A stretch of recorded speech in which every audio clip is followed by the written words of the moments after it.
Bien, entonces, lo que les estaba contando es que es posible calcular índices de diversidad que nos permiten cuantificar en números, a través de fórmulas, la riqueza y la diversidad de las comunidades. Es requisito, para poder calcular esos números, salir al campo a hacer un relevamiento de esa comunidad. O sea, yo necesito muestrear en cierta comunidad qué especies están presentes y en qué proporción o en qué cantidad relativa, digamos, aparecen esos individuos de esa especie. Entonces, de nuevo, en la clase anterior hablamos de ecología de poblaciones, hablamos de algunos métodos de muestreo para poder obtener algunos atributos de las poblaciones. Para las comunidades se trabaja de manera muy similar. Yo lo que tengo que hacer son transectas de vegetación, relevamientos en transectas terrestres, puedo hacer transectas aéreas, puedo trabajar con satélites y sensores remotos. Lo que les decía al principio de la clase, hay diversidad de metodologías que me van a permitir detectar la presencia y la cantidad de las especies en una comunidad. Acá traje algunos ejemplos de trabajo de campo. Hay, por ejemplo, en esta foto, lo que se hace es, se trabaja con una cuadrícula, este cuadradito blanco, que se tira al azar en el terreno, y donde cae, lo que se mide es el porcentaje de cobertura y qué porcentaje de cobertura está cubierto por cada una de las especies. Entonces, hay que saber identificar y reconocer las especies vegetales presentes en este ambiente, ¿sí?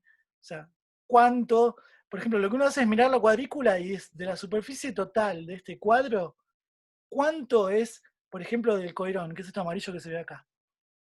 Entonces uno dice, y el 25% de lo que cayó adentro es coirón. Pero además hay dos plantitas chiquitas que en la foto no se ven, de, no sé, una yareta. Entonces, tanto porcentaje de este, tanto porcentaje del otro, tanto porcentaje suelo desnudo o, no, o sin cobertura. Eso uno lo pasa todo en una planilla, lo registra, y con esos datos luego va a poder calcular la riqueza y los índices de biodiversidad, digamos, de diversidad. Una forma es trabajar con cuadrículas. Otra forma es trabajar con cintas métricas, líneas de transecta, ¿sí? Acá no sé si se ve bien en la foto, pero hay una cinta que cruza acá y otra cinta que cruza acá.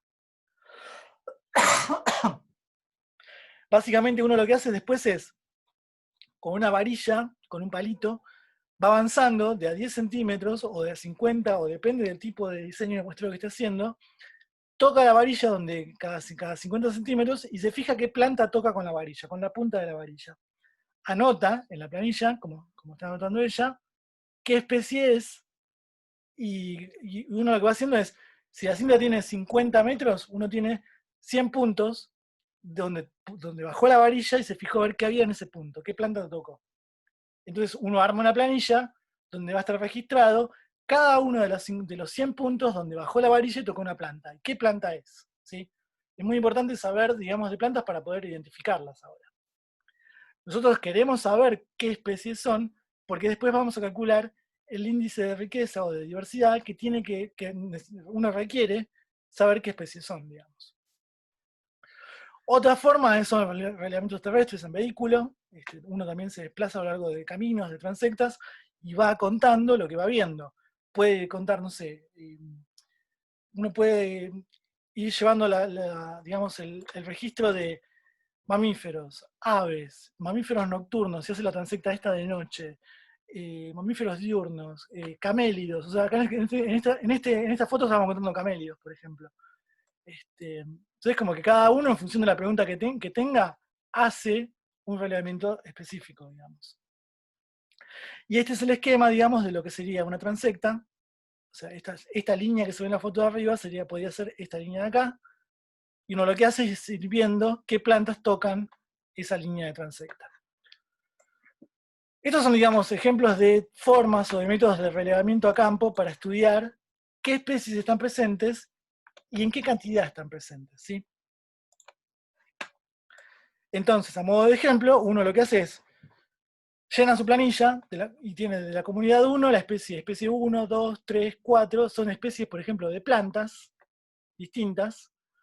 Uno lo que mide es la abundancia, cuántas veces apareció la especie 1, cuántas veces apareció la especie 2, cuántas veces apareció la especie 3, y así. Y uno lo que arma es estas probabilidades, estos PI. PI que es el... A ver, sí, me está esperando. Ahí está, listo, ahí estamos. Lo que arma es el PI, que es el número de, por ejemplo, es 2 dividido 101, que es el número total de especies, de individuos registrados, ¿sí? Estas son todas las especies registradas, del 1 al 10. Estos son todos los individuos de distintas especies registrados, que son 101, ¿sí? Entonces, uno lo que calcula es el PI, que es 2 dividido 101.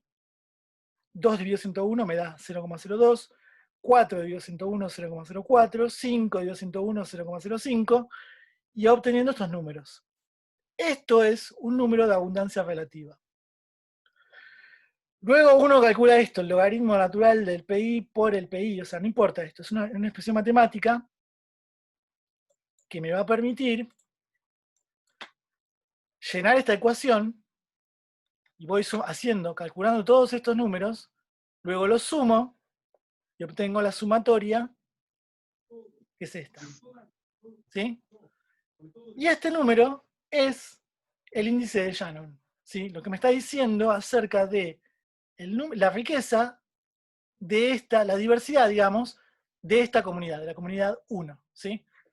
Entonces, lo que quiero mostrarles, no me interesa la expresión matemática, o sea, no les voy a pedir que en el parcial me calculen el índice de Shannon, ¿sí? O sea, no, así que no le doy mucha bola a la matemática, sí me interesa que vean que uno va al campo, registra las especies, arma una planilla y cuando vuelve al trabajo de gabinete, de laboratorio, con esa planilla puede estimar un número que me da idea de la diversidad de esa comunidad, ¿sí? Esta planilla es de la comunidad 1. Uno podría ir a la comunidad 2, generar la misma planilla, calcular el índice de Shannon y comparar Shannon de la comunidad 1 con el Shannon de la comunidad 2. Y saber cuál de las dos es más diversa, ¿sí?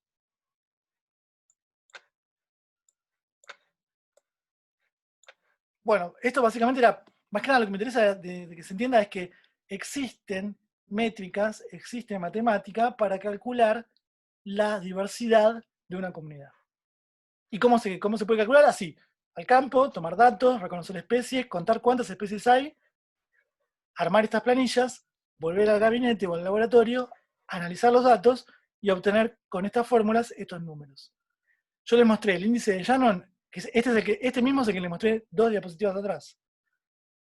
Como un ejemplo, hay montones de índices, hay índices que miden diversidad, hay índices que miden equitatividad, otros que miden dominancia, así que para cada tipo de parámetro o pregunta que uno tenga respecto a esa comunidad, va a elegir uno u otros índices.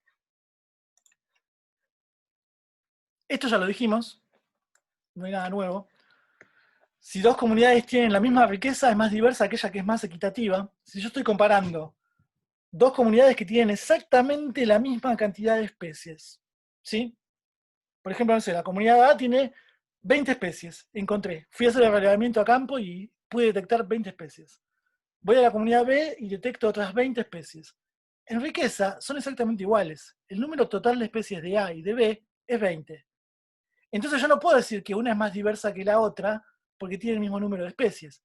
Lo que sí podría saber es, por ejemplo, cuál es más equitativa de las dos. Si hay una de las dos que es más equitativa que la otra, esa va a ser la más diversa. Porque recuerden que dijimos, también, 2 pasitos para atrás, las comunidades más diversas son las que tienen mayor riqueza y mayor equitatividad, ¿sí?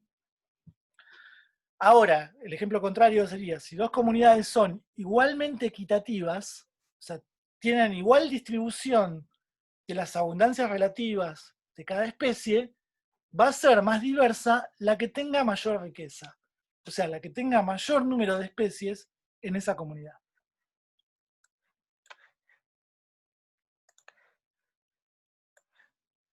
Bien, vamos a pasar a otro tema. Con esto terminamos ya con la cuestión de diversidad, dominancia, equitatividad y riqueza. Otra, volviendo, digamos, estamos hablando de los atributos de las comunidades, ¿no? Otro atributo de las comunidades es su estructura trófica, ¿sí? Entonces, les conté al principio que la estructura trófica habla acerca del patrón de movimiento de la energía y de la materia a través del ecosistema o de esa comunidad, digamos, ¿sí? Cómo la energía y la materia fluye desde un nivel trófico hacia otros niveles tróficos. Entonces, esta estructura trófica, digamos, surge de armar diferentes compartimentos o diferentes niveles en un ecosistema que me representan series de niveles tróficos, ¿sí? Ya lo vamos a ir explicando cada vez mejor. Un nivel trófico es una categoría compuesta por grupos de especies que comparten una fuente alimenticia común, ¿sí? O sea, que tienen, o sea, en un mismo nivel son especies distintas que hacen un uso similar de los recursos que están en el nivel inferior y superior, ¿sí? Ahora se los voy a ir mostrando con los ejemplos. Entonces, por ejemplo,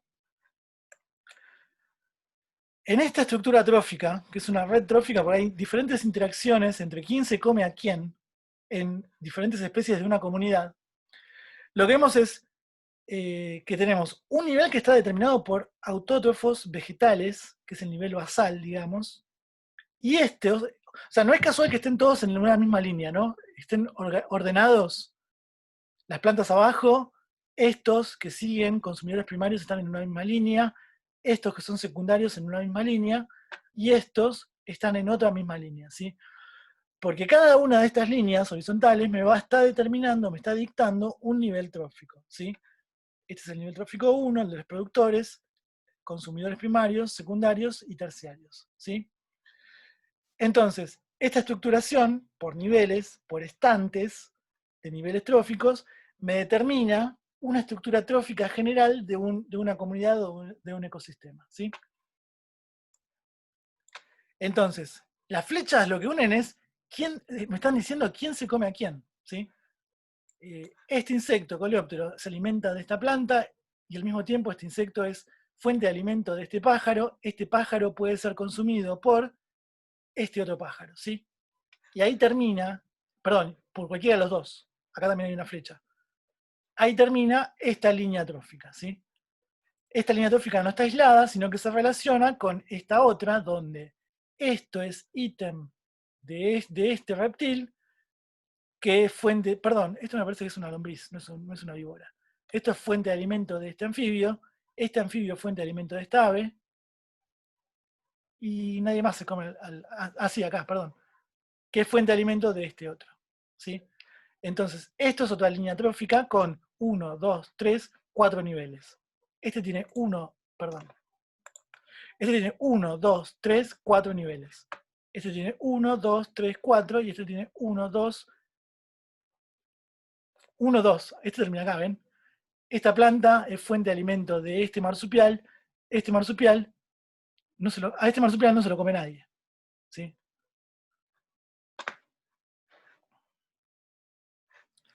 Entonces, estos esquemas son esquemas de estructuras tróficas de una comunidad.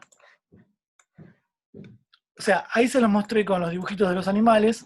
Esta es otra estructura trófica, sin los dibujitos, pero sí me interesa que se vea dónde hay diferentes niveles tróficos, ¿sí? Definidos por colores. Verde para los productores. Los microorganismos, hongos y descomponedores también forman parte de la estructura trófica. No están representados en este, no aparecen. Sí están en este, por eso tienen otro color. Este nivel es de consumidores primarios.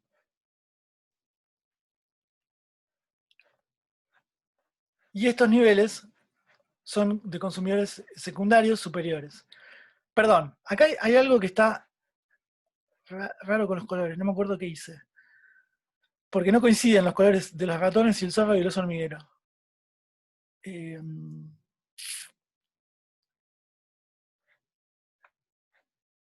sí, no, tiene que ver también con que el zorro está un nivel por encima de los ratones todavía, ¿no? Porque acá tengo el pasto, es consumido por los ratones son consumidos por el zorro. Sí, no, en realidad no deberían estar el zorro, el oso hormiguero y los ratones de un mismo patrón de colores. Así que, No, no me puedo acordar cómo ver la diapositiva.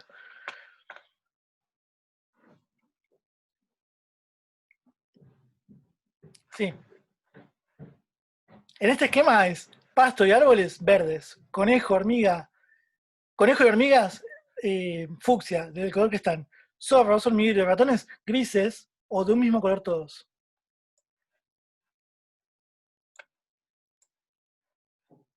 Sí, sí, el zorro es generalista, come de todo, o sea, no es su ítem favorito, pero como comer come todo, o sea.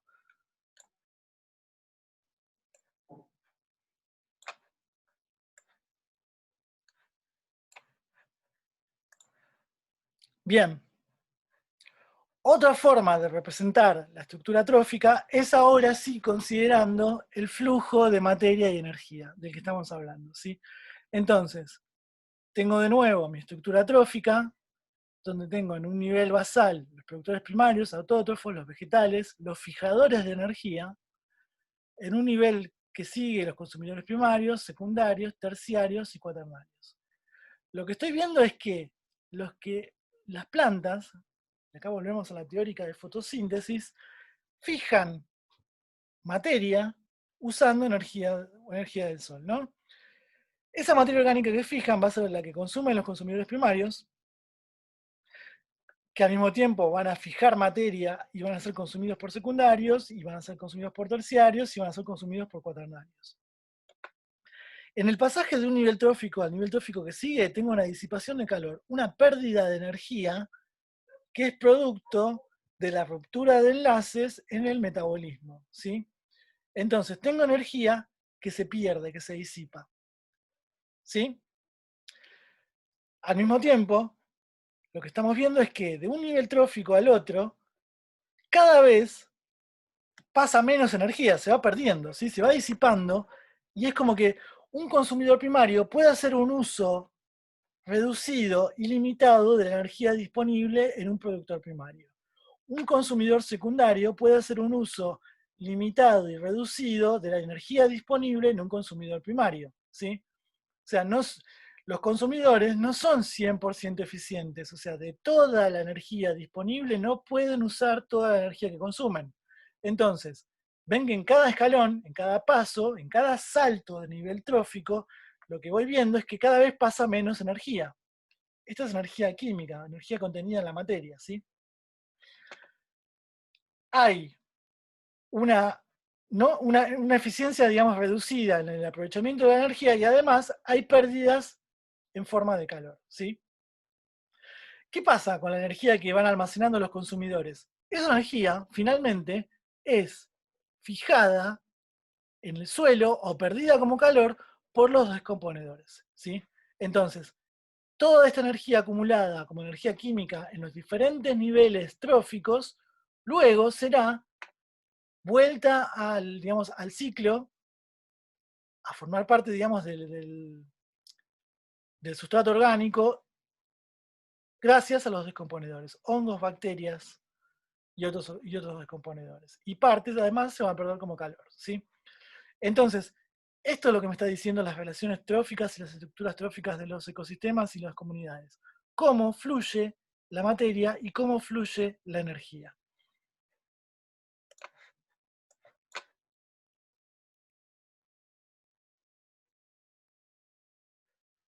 Claro, sí. Ahí Hernán está poniendo el ejemplo del aprovechamiento que hace un vacuno del forraje o del pasto disponible.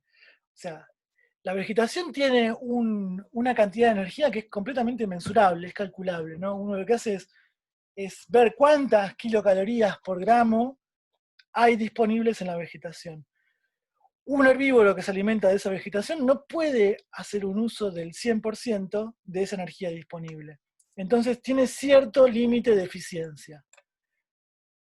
Entonces, la energía disponible solo utiliza una parte, y por eso los escalones, a medida que uno va subiendo en la pirámide trófica, se van haciendo cada vez más estrechos, ¿sí? Voy teniendo una disipación de calor y además una no eficiencia en el aprovechamiento de la energía.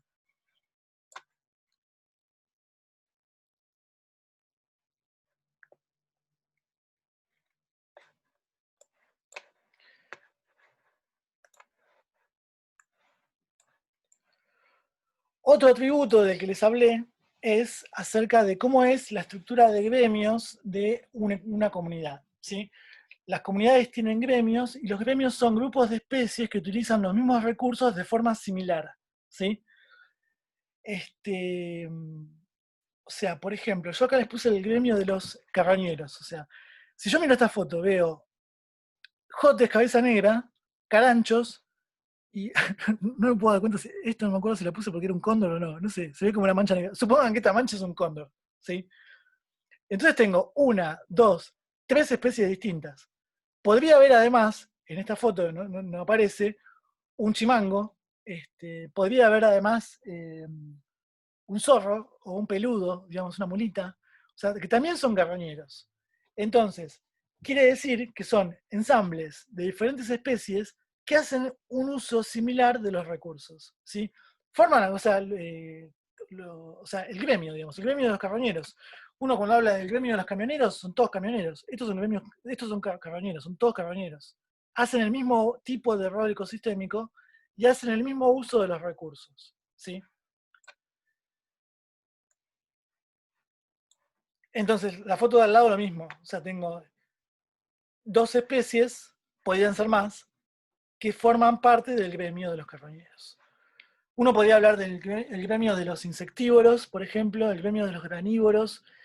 El gremio de los granívoros, por ejemplo, no sé, pienso en la clase anterior hablamos de la floración de la caña coligüe. Cuando se produce este evento de masting y de floración masiva, hay un incremento muy grande, digamos, en muy corto plazo del banco de semillas disponibles en el suelo. Entonces, los que hacen uso de ese recurso de semillas no es solamente el roedor del corilargo. O sea, hay un montón de otros granívoros, ya sea el monito de monte, el ratón corilargo, que son 4 o 5 especies distintas. Así que son todas partes del mismo gremio. Más aves que también son granívoras, o sea, que también, o sea, gorriones, jilgueros, las aves paseriformes, los pajaritos chiquitos, también se van a alimentar de esas semillas.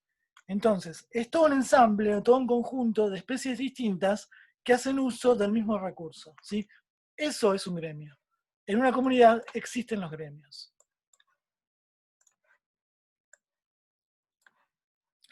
Entonces, generalizando, ya cerrando un poquito esta idea, digamos, el funcionamiento de estos ecosistemas o de estas comunidades va a depender del número de especies, que ya vimos que uno puede determinar la abundancia, la densidad o la abundancia relativa, las especies presentes, o sea, presencia, ausencia, en una comunidad A tiene esta lista de especies, la comunidad B tiene esta lista de especies, o sea, yo lo que puedo analizar con la presencia y ausencia es la diversidad beta, cómo cambia de una comunidad a la otra. Los gremios presentes, esto que estamos hablando, de cómo distintos ensambles de especies hacen uso de un mismo recurso, y los grupos funcionales presentes, que los grupos funcionales también estamos hablando, perdón, de conjuntos de organismos de distintas especies que hacen uso o cumplen un rol ecosistémico determinado. Un grupo funcional, por ejemplo, es cada nivel trófico es un grupo funcional. Los productores cumplen una función en ese ecosistema que es el de fijar como carbono el dióxido de carbono, digamos, como materia. Los consumidores primarios, los herbívoros, cumplen una función como grupo funcional de herbívoros. Los carnívoros, los carnívoros, los consumidores secundarios, los descomponedores, o sea, cada uno cumple con un grupo funcional en ese ecosistema, ¿sí?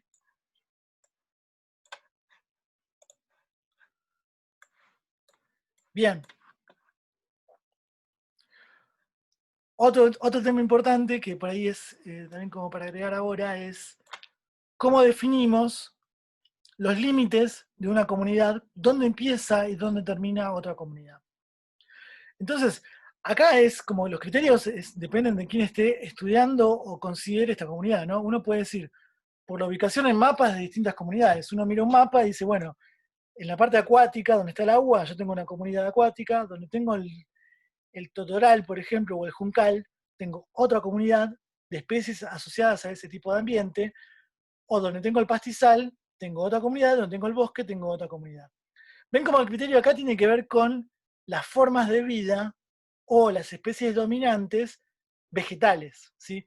Por eso defino, totoral domina la totora, pastizal domina las formas de vida de pastos, bosque domina la forma de vida de bosque.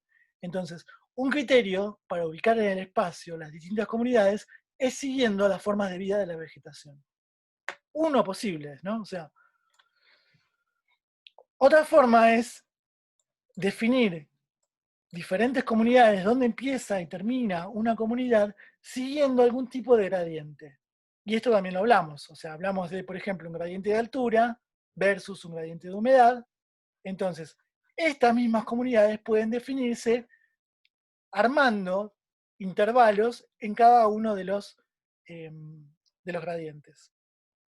Por ejemplo, si pienso en la humedad, el totoral es muy húmedo, entonces digo, hasta esta humedad, esto es una comunidad. Y de esta humedad a esta humedad, esta es otra comunidad. Esto, que tiene esta humedad baja, es otra comunidad. Entonces, estoy definiendo comunidades mirando un porcentaje de humedad, por ejemplo. Podría ser un criterio. Y no miro un mapa, no miro qué especie domina, no me importa. Simplemente miro la humedad. Puedo pararme en el eje Y y ahora miro la altura. Digo, si está entre 0 y 50 metros, es parte del totoral. Y no miro qué especie domina, qué especie de vegetales hay, qué forma de vida tienen. Simplemente miro la altura. ¿Sí? De 20 metros a, no sé, a 50 es el pastizal. Si tiene más de 50 metros es el bosque. Entonces, lo que hago es definir límites, dónde empieza y dónde termina una comunidad, mirando atributos físicos de ese ambiente. Estos son ejemplos de lo que estamos hablando. Si yo pienso en una ubicación geográfica con mapas de distintas comunidades, puedo, por ejemplo, usar mapas de cobertura vegetal. Este mapa, por ejemplo, lo que muestra es un mapeo de los diferentes tipos de vegetales, de comunidades vegetales. Entonces, acá no se ve nada, está en pésima resolución encima. Pero lo que estoy viendo son, por ejemplo, en un color, un tipo de bosque, el bosque caducifolio. En otro color, el bosque perenne. En otro color, el bosque en galería. En otro color, pastizales. En otro color, arbustales abiertos. Entonces, estoy definiendo tipos de ambiente en función de la vegetación dominante, que además está mapeado y está, digamos, georreferenciado. Tiene una distribución en el espacio y está representada. Entonces, una forma de delimitar comunidades puede ser agarrando el primer mapa de la vegetación, digamos. A veces uno no dispone del mapa de la vegetación porque no se hizo, no se estudió, o es un área que no se conoce, y necesita construir sus mapas para poder trabajar. Entonces, ahora hay un montón de herramientas, digamos, con satélites, sensores remotos, o bien con drones, y se arman ortomosaicos, y son como fotos en tridimensionales, que tienen en cuenta el relieve, la geografía, la geometría, digamos, los cambios de pendiente, la superficie de exposición. O sea, hay diversidad ahora de herramientas para construir cartografía que permita definir dónde empieza y dónde termina, digamos, uno u otro ambiente. Sí, nos quedan 7 minutos, así que se corta y se corta. Después retomamos el viernes. Creo que vamos a estar cerca de terminar, pero no vamos a llegar a terminar. Así que van a quedar poquitas diapositivas para el viernes. Ya, de paso les adelanto, o sea, lo que comenté al principio de la clase. El viernes terminamos con estas diapositivas, con esta clase. Si me queda tiempo, voy a preparar una presentación nueva, muy cortita, que va a hablar acerca de interacciones, invasiones biológicas, o sea, esto de las exóticas que venimos charlando, muy breve. Terminamos con esta presentación y podemos trabajar con el paper, si avanzaron algo con... ¿Tienen inglés mañana, por ejemplo, o no? Si siguen avanzando, seguimos avanzando, y si no, retoman conmigo y seguimos avanzando en biología. Así también, digamos, no lo trabajan solo en inglés, sino que también lo trabajan en biología. Bueno, no importa, lo trabajamos en biología el paper. Posiblemente yo les presente el segundo paper. Voy a ver si lo coordino con Manuela, a ver si seguimos avanzando o si la espero, digamos. Déjenme que lo organice con ella. Bueno, dicho eso, cuando se nos corte la presentación, se nos corta. Sí, estas imágenes se generan con... Es una combinatoria de sensores remotos y drones. Así que Hay un montón ahora de herramientas geográficas y para georreferenciar y para generar mapas de densidad, de relieve, de cobertura. Son muchos. O sea, yo hoy casualmente estuve trabajando estoy calculando un índice que se llama índice EBI, que es índice de vegetación ampliado, digamos, y eso se obtiene con un satélite, se obtiene con el satélite Landsat. Uno lo que hace es entrar a la página de la NASA, le pide, digo, necesito tal imagen de tal fecha a tal fecha de la productividad primaria de tal lugar, y uno define en el mapa de la NASA el polígono que necesita. Y ellos te dicen, bueno, usted tiene que descargar tal imagen y tal imagen. Y son 2 fotos que saca el satélite Landsat cuando pasó ese día que yo le pedí por ese lugar que yo le pedí. Y la imagen viene calculada con un índice que es el índice de productividad primaria. Entonces a mí eso me permite calcular la cantidad de materia orgánica por año, por superficie, en ese lugar, ¿sí? Esa imagen tiene, hecha con píxeles. Esos píxeles, cada píxel tiene 250 metros en tierra, digamos. O sea, si yo miro un píxel, es un cuadradito de 250 metros por 250 metros. No, las Landsat, estas modis que estoy usando son gratis. Hay otras imágenes con mejor resolución que son caras, o sea, se pagan en dólares y pero tiene píxeles de muy buena resolución. Son satélites con sensores buenísimos y cada píxel puede llegar a tener 10, 15 metros o incluso menos, o sea, 50 metros. Entonces uno tiene una idea de la productividad mucho mejor, digamos. Pero lo que o sea, esto viene a ejemplo de cómo uno puede usar, digamos, un mapa que generó un satélite para medir una variable de la vegetación que me permite comprender cómo está estructurado determinado ambiente, ¿sí? O sea, yo quiero calcular este número de productividad primaria para ver cuánto alimento disponible había para los herbívoros de ese lugar en ese momento cuando yo tomé las muestras. Entonces, o sea, es como, las herramientas hoy en día son tremendas, o sea, esto cuando se empezó a estudiar las comunidades en la década del 50, si bien ya habían satélites, no habían estos tipos de sensores remotos con estas cámaras, así que todo era ir al campo. O sea, ahora hay cosas que uno hace en el campo y cosas que las puede hacer, digamos, con tecnología satelital, digamos. Esto es a modo de ejemplo, nada más, o sea, no quería ampliarlo demasiado.